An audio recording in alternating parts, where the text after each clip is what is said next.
booqashada adigu soo booqatay xafiiska adigoo xogogaal ka raadinaya markabka shirkadda Bill Pacific International Line ay leedahay ee u siday konteenarada faraha badan ganacsatada Soomaaliland runtii uu jiray 12 cisho ayuu ka xayrnaa ayuu aan la soo xidhin sababo la xiriira kharashaadkii loogu shaqeeyay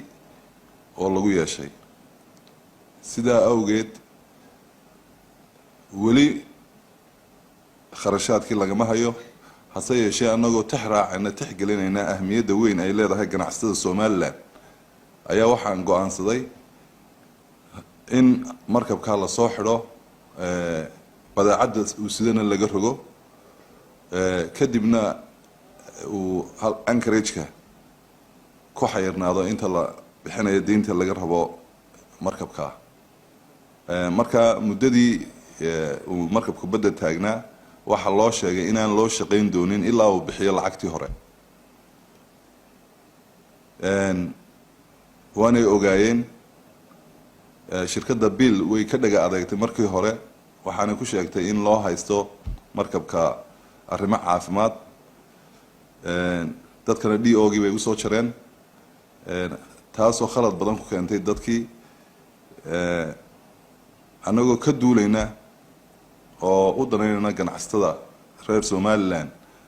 maadaama oo ay sido agabkii bisha Ramadaan loogu talagalay waxaan go'aansanay Somaliland Port Authority iyo wasaaradda ganacsiga iyo Chamber of Commerce in markabka la soo xidho lagana rogo alaabta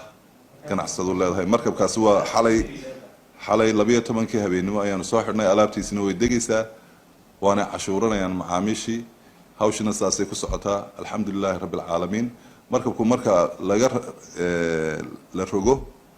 konteenarada laga rogo waxa la saari jiray awal konteenarada faaruqa imika lama saaray konteenarada faaruqa ilaa inta la xalinayo wixii ku saabsan xisaabaadka waxa kale oo halkan uga faa'iideysanayaa laba kelmadood ku saabsan xanuunka coronavirus-ka anagu deked ahaan runtii cid kastoo soo galaysa xumada ayaanu ka taskaraynaa alxamdulilaahi rabbil caalamiin wax dhibaato ah wax sinus oo coronavirus lama hayno laakiin waxaan dadka ku wacyi gelinaa oo aan ku adkaynaa inaan dadku soo gali karin dekeda sidii hore la isaga soo gali jiray